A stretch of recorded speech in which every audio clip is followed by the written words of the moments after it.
6 बजे की पहली ब्रेकिंग न्यूज। प्रधानमंत्री नरेंद्र मोदी की मां हीराबा शुक्रवार सुबह 9:26 पर पंच तत्वों में विलीन हो गई।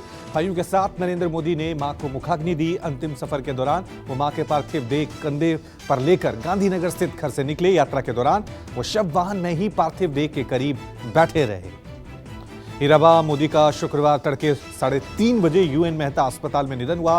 वो 100 साल की थी। मंगलवार देर रात सांस लेने में तकलीफ होने के बाद उन्हें अस्पताल में भर्ती कराया गया था। उन्हें कफ की शिकायत भी थी। 6 बजे की तीसरी ब्रेकिंग न्यूज। मोदी ने खुद ही निधन की जानकारी ट्वीट के जरिए दी। इसके बाद सुबह 7:45 पर अहमदाबाद पहुंचे। यहां से वो सीधे गांधीनगर के रायसन गांव में भाई पंकज मोदी के घर पर गए। मां के निधन के बाद भी दिखा पीएम मोदी का कर्तव्य पथ। वीडियो कॉन्फ्रेंसिंग के जरिए बंगाल में होने वाले कार्यक्रमों से जुड़े पीएम मोदी। बंगाल की पहली वंदे भारत एक्सप्रेस को पीएम मोदी ने हरी झंडी दिखाई। हावड़ा से न्यू जलपाईगुड़ी तक चलेगी वंदे भारत एक्सप्रेस। पीएम मोदी आज पश्चिम बंगाल में मेट्रो स्टेशन और रेलवे स्टेशन का उन्होंने उद्घाटन किया। 7,800 करोड़ के प्रोजेक्ट की सौगात दी। सीएम ममता ने पीएम मोदी की मां के निधन पर दुख जताया। कहा, दुख की इस घड़ी में परिवार को शक्ति मिले।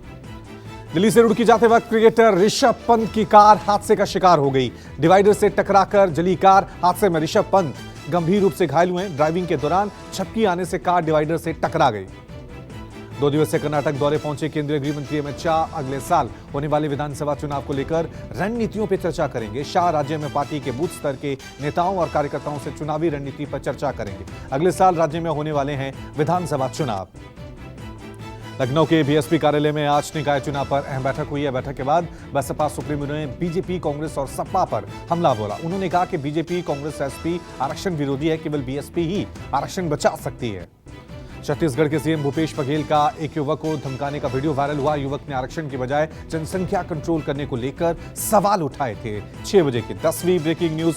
तुनिशा डेथ केस में तुनिशा शर्मा की मां वनीता शर्मा ने प्रेस कॉन्फ्रेंस कर शीजान पर गंभीर आरोप लगाए हैं। वनीता शर्मा ने कहा कि जब तुनिशा ने शीजान से उसके सीक्रेट गर्लफ्रेंड के बारे में सवाल किया तो उसने सेट पर ही तुनिशा को थप्पड़ मार दिया था। तुनिशा की मां ने शीजान पर गंभीर आरोप लगाते हुए यह भी कहा कि शीजान तुनिशा का मानसिक और आर्थिक शोषण करता था।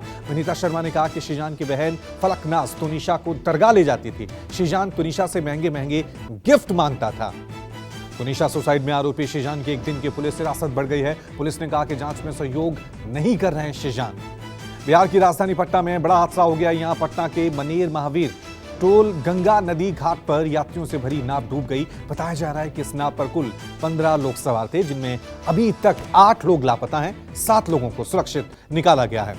वहीं सीतापुर में भीषण सड़क हादसा। तेज रफ्तार 2 बाइकों की जोरदार टक्कर। हादसे में 3 लोगों की मौत, वहीं एक शख्स गंभीर रूप से घायल हुआ है।